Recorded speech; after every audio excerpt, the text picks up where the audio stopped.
The sharp smell of bleach and pine cleaner still clung to my skin as I dropped my keys on the chipped kitchen counter.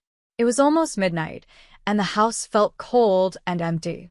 My back ached from bending and scrubbing all day. My hands were rough and raw, my fingernails cracked from cleaning supplies. More than anything, I wanted a hot shower and 7 hours of peaceful sleep before waking up to do it all again. This was the life my family believed I was stuck in forever. To them, I was nothing more than a tired housekeeper, living paycheck to paycheck, always one step away from total exhaustion. In their eyes, I was the failure of the family, the one who had never made it, the one who never would. For years, I let them think that was true. I played the part they handed me. Quiet, invisible, struggling. But the truth was different. Every mop I pushed across a dirty floor, every toilet I scrubbed until it shined, was not just survival. It was part of something bigger, something they could never imagine. While they looked down on me, I was building something powerful in silence. I noticed the red light flashing on my old answer machine. For new messages. I pressed play. The first one was my sister Hazel's voice, sweet on the surface, but sharp underneath. "Hey, Amelia," she chirped. "Just wanted to remind you Dad's birthday dinner is this Thursday. Don't forget it's at 6 this time, not 7 like last year. Try not to be late." Her words left me with a tight feeling in my chest. Message 3 played, her voice again.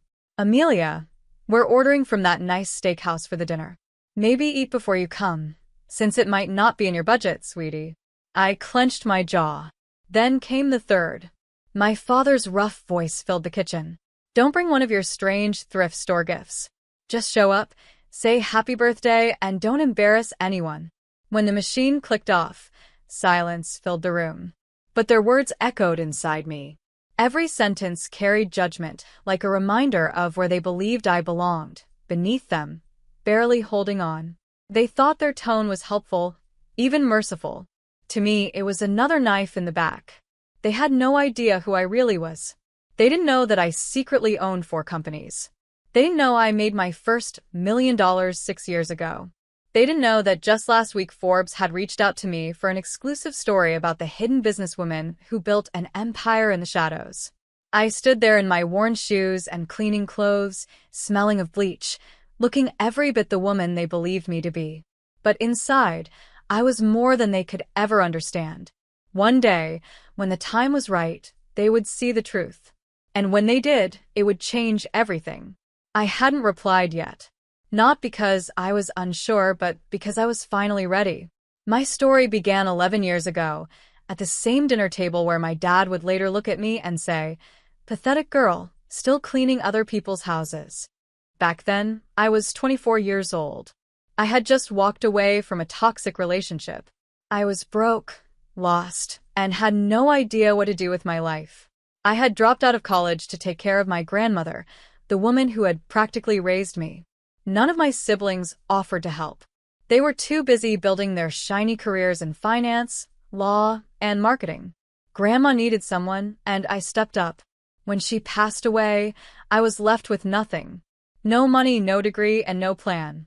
To survive, I took the only job I could find, cleaning houses. At first, I told myself it was temporary, just enough to pay rent. But one job changed everything. One day, I started working for a woman named Zoe Deutsch. She came from old money, and unlike anyone else in my life, she noticed me. She watched me reorganize her messy filing system in under an hour and said, "You're sharp. Why waste your mind on scrubbing floors?" I told her I didn't have the privilege of chasing big dreams. She gave me a gentle laugh and handed me a book called The Lean Startup. I took it home and read it cover to cover that very night. Then I read 6 more books like it. Something inside me shifted. I began to wake up an hour earlier just to read.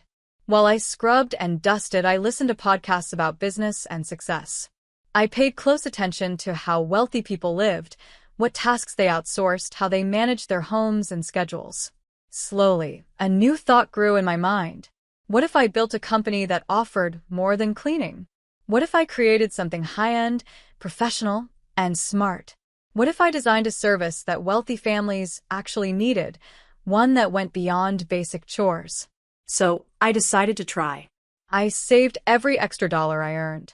I lived with almost nothing, sleeping on a mattress on the floor, eating cheap meals of rice and eggs for months.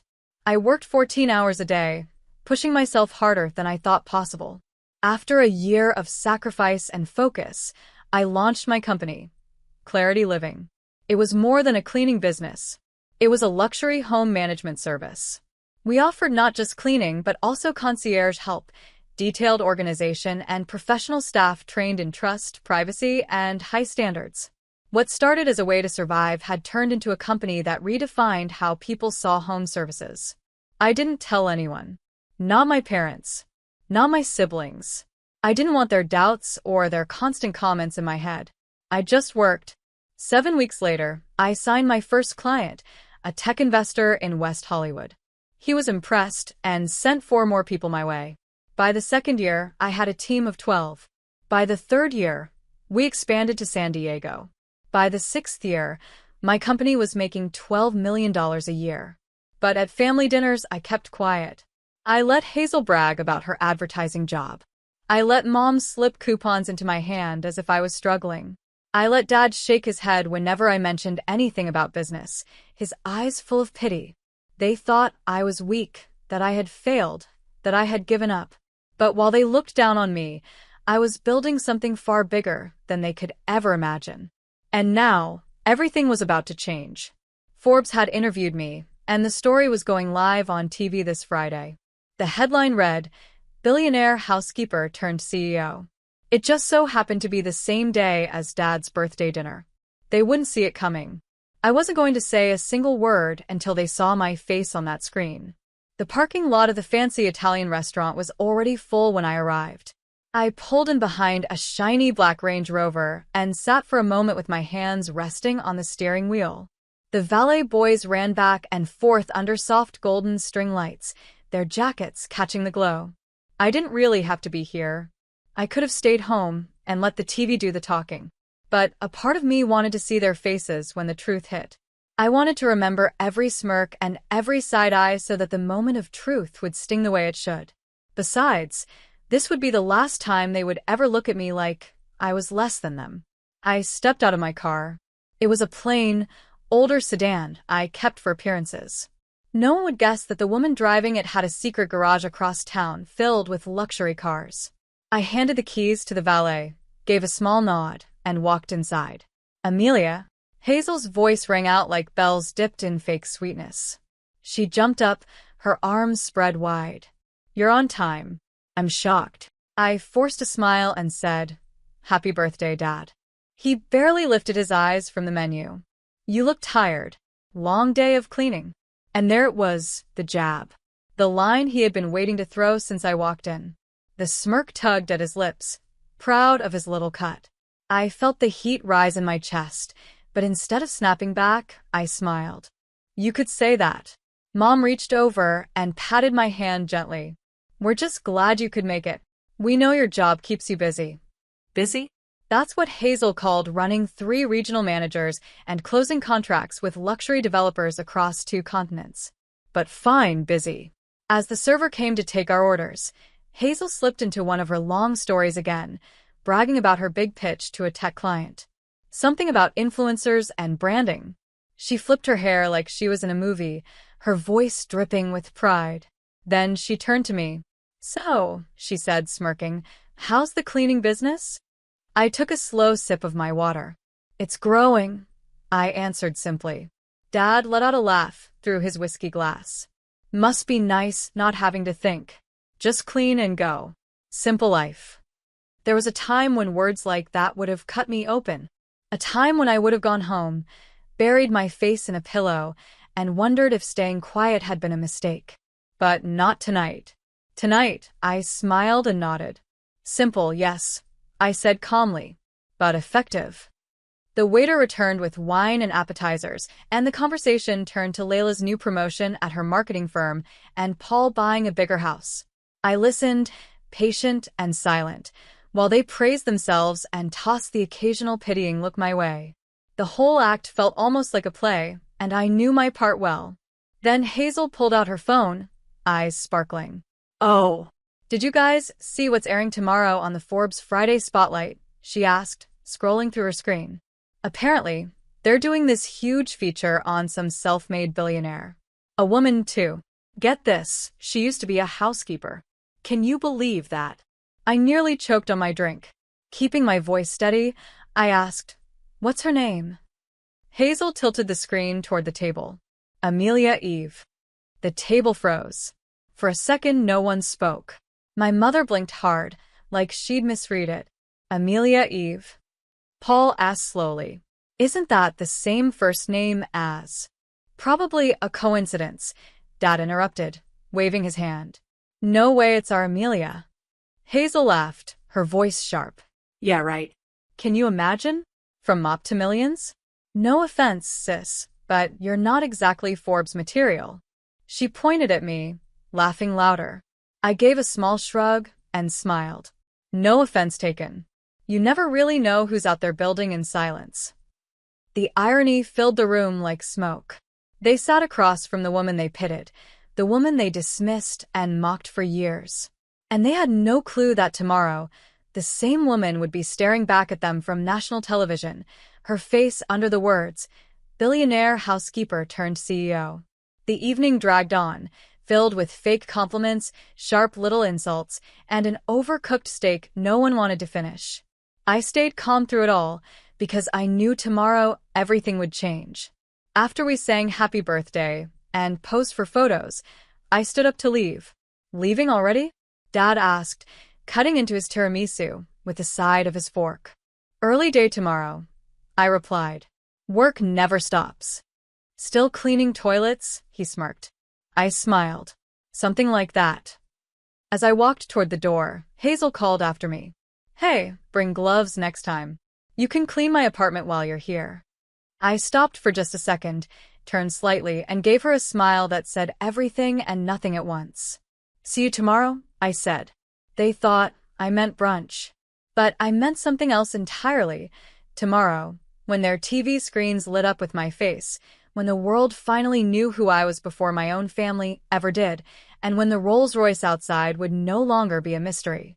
Friday morning arrived crisp and bright, sunlight pouring into my penthouse high above the city. I stood by the floor-to-ceiling windows, coffee warming my hand, watching the streets far below. Normally Fridays were quiet for me. Peaceful. But not today. Today was showtime. I turned on the TV. The clock in the corner read 9:19 a.m. The countdown for the Forbes Friday Spotlight ticked down. I had already seen the final version twice, but this time, I wanted to watch it live. Not for myself, but for them. Because I knew exactly what my family was doing right now. Dragging themselves out of bed. Brewing coffee. Rubbing their eyes from too much wine last night. Flipping on the news like they always did. Just in time to see something that would change everything they thought they knew about me. The intro music swelled. Today, the host's voice rang out. We bring you the story of a woman who redefined success, built a billion-dollar company from the ground up, and kept it hidden, even from her own family. Meet Amelia Eve, founder and CEO of Clarity Living. There it was. My name. My full name. Spoken with weight, with respect. I drew in a breath as the screen lit up with images of my Baltimore headquarters. Sleek glass walls. Polished marble floors. A golden logo shining in the light. Then came the shot of me, walking with confidence through the lobby in a sharp white suit, my heels clicking against the floor. My own voice played over the footage. People thought I was just a housekeeper, I said. They didn't know I was building an empire. The segment kept rolling.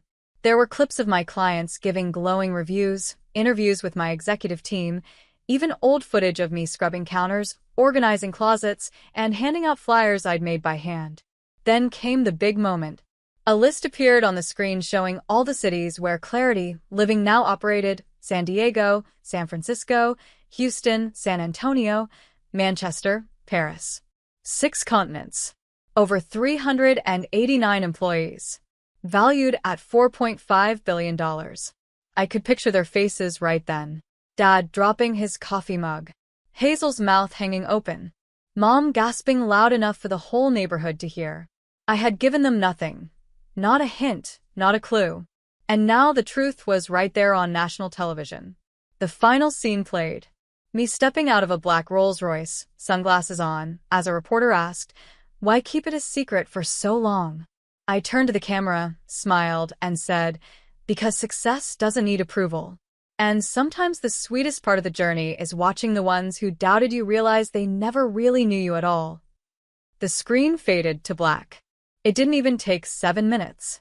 My phone exploded. Calls. Texts. Emails. Notifications flying in faster than I could read. The family group chat lit up first. "Mom, Amelia, we just saw the news. Is this true?" "Hazel, wait. What? This is you? Why didn't you tell us?" "Paul. Holy Amelia, you're on Forbes. How long has this been going on?" "Dad, we need to talk." Now. I stared at the screen as the messages piled up. My coffee had gone cold, but I didn't care. I walked to the garage, the phone buzzing in my hand. My real car, a brand new 2023 Rolls-Royce Ghost, gleamed under the lights. I slid into the driver's seat, pressed the start button, and felt the quiet power of the engine. Of course, they had questions, but I wasn't going to answer them through a text or a rushed phone call. No. They were going to see the answers. Feel them. Because today I was driving straight to the same people who had laughed at me just hours ago. But this time I wouldn't be the family embarrassment. This time I'd be the woman the whole world was talking about. The woman who had turned silence into power. As I steered through the suburbs toward my parents' house, memories came back. All those dinners. The smug looks. The cutting words. The moments I stayed quiet instead of revealing the truth. I didn't regret holding back. Keeping my secret gave me freedom. It gave me space to grow. But now it was time to speak without saying a word. I turned onto their street, the same quiet cul-de-sac I had left years ago with nothing but a duffel bag and no plan. Kids rode bikes in the yards, neighbors watered their lawns, and I wondered how fast the news would spread once they saw a Rolls-Royce parked out front. I stopped in front of the house, took a deep breath, and stepped out into the sunlight. The front door opened before I reached the steps. Mom stood there, pale and shaky, her mascara smudged like she hadn't slept. "Amelia," she whispered, "is it all true?" I smiled softly and held on my phone, showing her the glowing headline of the Forbes article. "You tell me." Inside, the air felt heavier than usual, as if the walls themselves knew something was different. Mom stepped back as I entered the foyer, her eyes running over me like she was trying to make sense of who I had become. Her blouse was wrinkled, her hair pinned back in a rush. Her voice shook when she asked, "Why didn't you tell us, Amelia?" Before I could answer, Dad appeared in the hallway. His eyes locked on mine, and for the first time in my life, he didn't look certain. "Amelia," he said slowly, "what the hell is going on?" I didn't answer right away. Instead, I walked past them and into the living room. My heels clicked on the hardwood, each sound echoing like a reminder of how far I'd come. I sat on the same couch where I had once curled up as a teenager, punished for refusing to switch my major.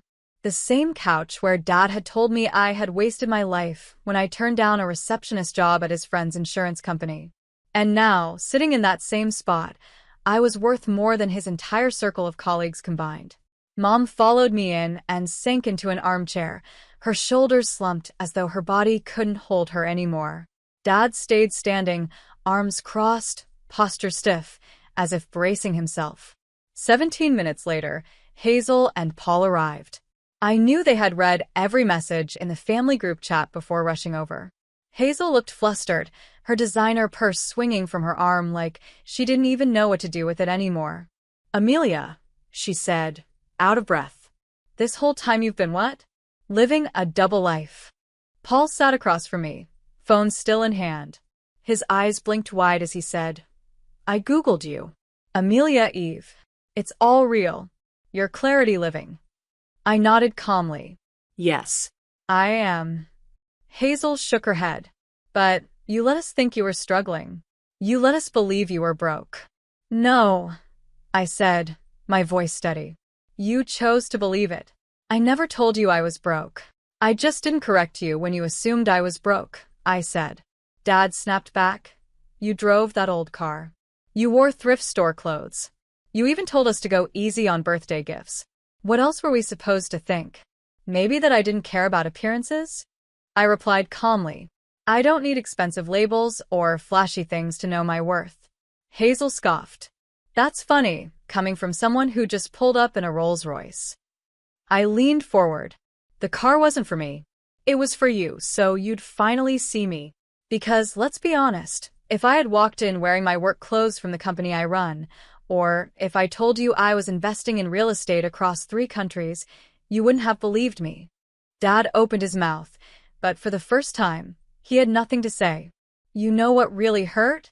I asked quietly, my eyes locked on him. It wasn't your assumptions. It was how easy it was for all of you to believe I had failed. How none of you ever asked what I cared about, what I was building. It was easier to laugh at the housekeeper than imagine I had dreams worth following. The room went silent.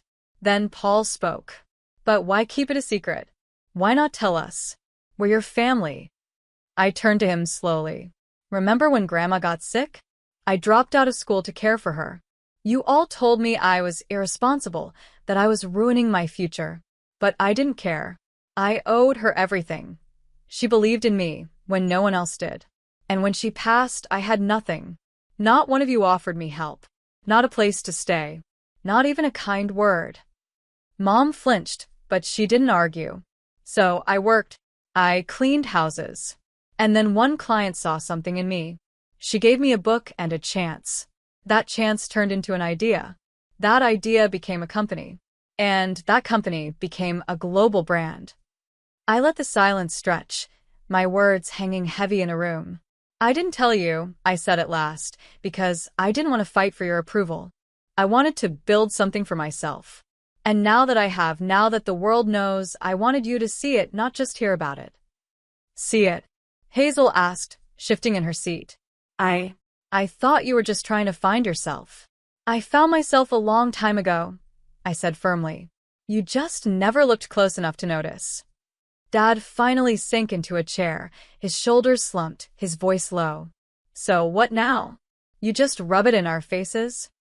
No, Dad, I said, keeping my voice steady. I'm not here to humiliate anyone. I'm here because, for once, I want you to really know who I am. And because tonight, there's a dinner at the Paramount. Hazel frowned. The Paramount? The place with the 7-month wait list. I own it now, I said simply. And I've reserved it for us. Private chef, full staff, top floor. We're going to sit around a table again, but this time, the conversation will be different. Mom's eyes filled with tears. We don't deserve this. I gave her a soft smile. Maybe not. But I didn't build all this to punish you. I built it to prove something. That success doesn't always shout.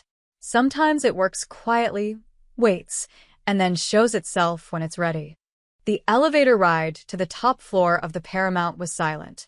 My family stood beside me, stiff and uneasy, their reflections staring back at them in the mirrored walls. Even Hazel, who normally thrived in social settings, clutched her purse like it was the only thing grounding her. She didn't say a word. When the elevator doors opened, a private host greeted us with a warm smile. Welcome, Ms. Eve. The dining room is ready. We stepped into the room I had redesigned only 3 months earlier. Glass walls stretched from floor to ceiling, showing the glittering skyline.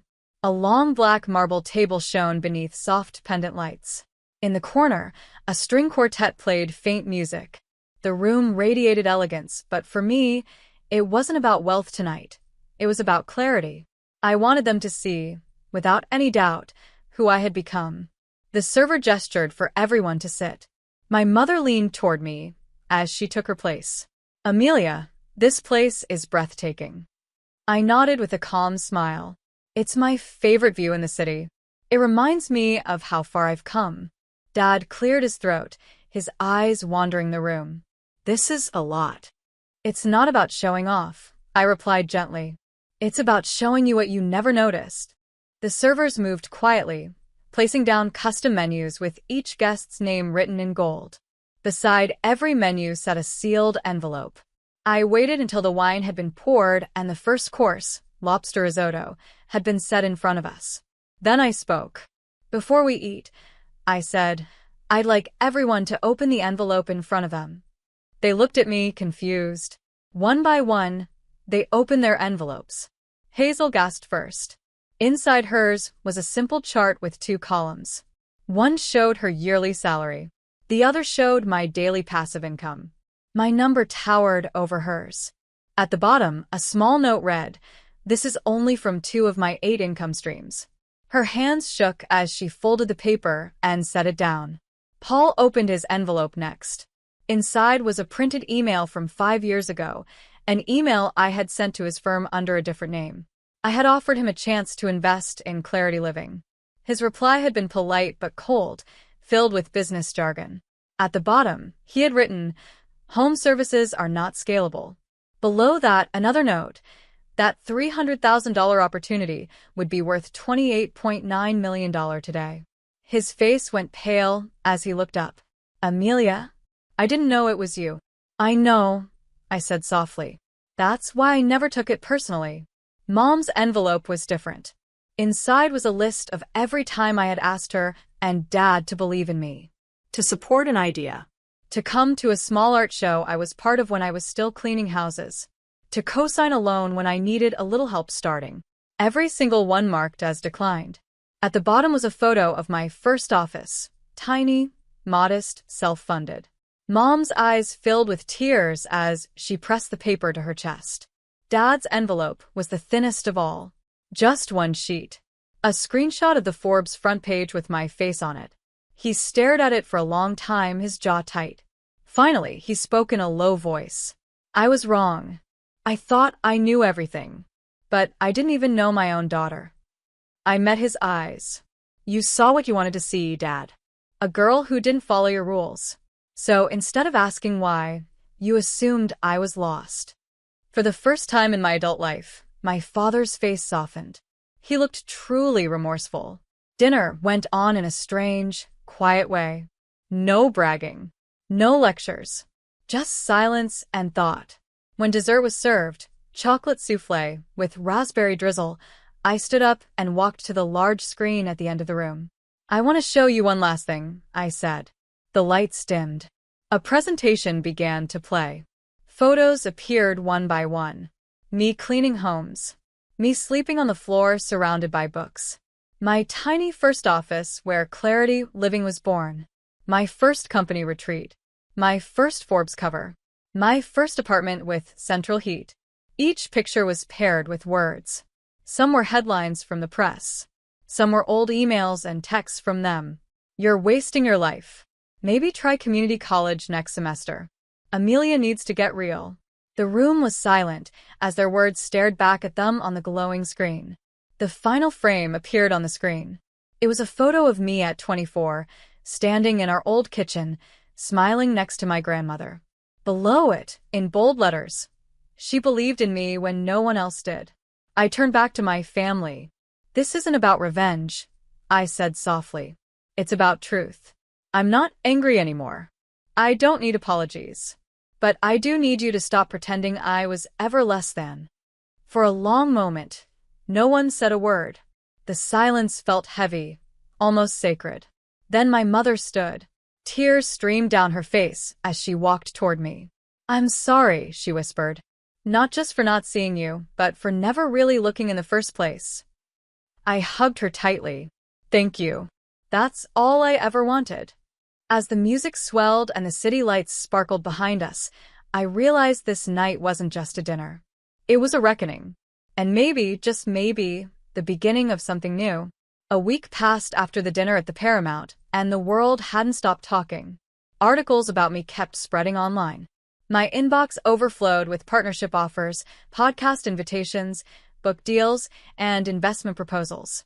Forbes had just named me one of the most influential women of the year. I was also scheduled to give a keynote speech at a global innovation summit. But the spotlight wasn't what stayed with me. It wasn't the noise. It was the quiet, the strange stillness after years of fighting to prove myself, after chasing success, just to show others I could. For the first time, I realized I had already arrived. I sat on the terrace of my brownstone, the one my family didn't even know about. It wasn't flashy, like the penthouse. It was simpler, calmer. Ivy crawled up the walls, and an old stone fountain bubbled gently in the corner. My dog, Bella, an old rescue with kind eyes, was curled up beside me. She didn't care about money or business empires. All she cared about was that I was home. My phone buzzed. A new message. It was from Dad. Saw your TED Talk. You were incredible.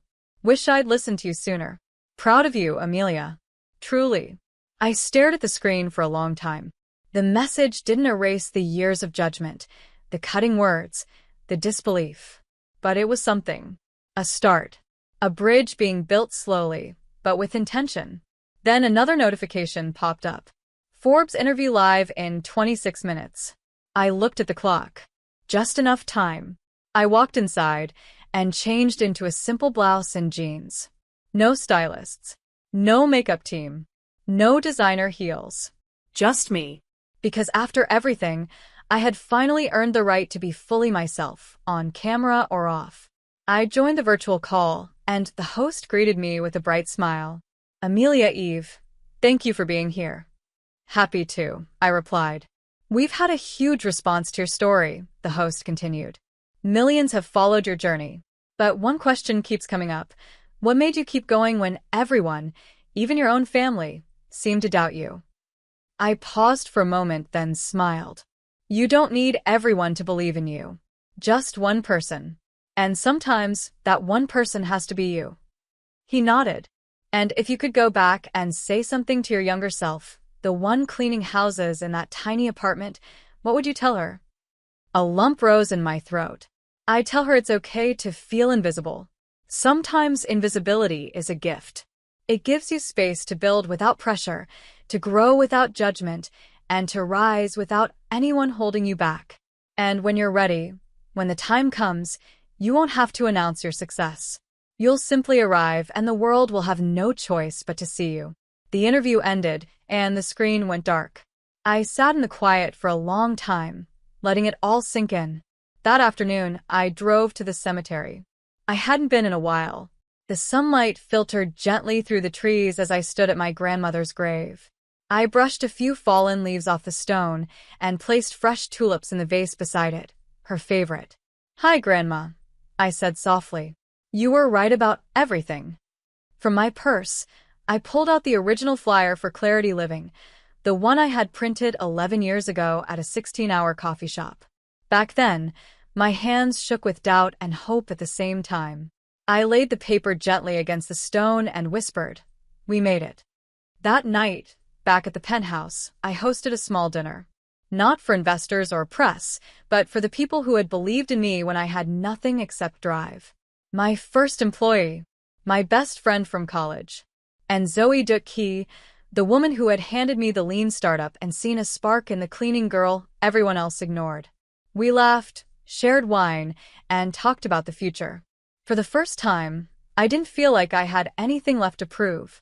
Later, as the night wound down, I stepped onto the balcony. The city skyline glittered below. My phone buzzed again in my hand. A new message popped up in the family group chat. Mom, next Friday is our turn for family dinner. You don't have to bring anything, just yourself. And if it's okay, maybe you could tell us more about what you're building. We want to learn. Finally, I smiled. There was no big celebration, no fireworks, no confetti. Just quiet understanding. A slow, steady unwinding of the old story they had once written about me. Because I hadn't only changed my life, I had rewritten the story. From the pathetic housekeeper to a self-made leader. From the invisible daughter to someone they could no longer ignore. And maybe, just maybe, the most powerful kind of revenge is not shouting or fighting back. It's simply becoming everything they said you could never be.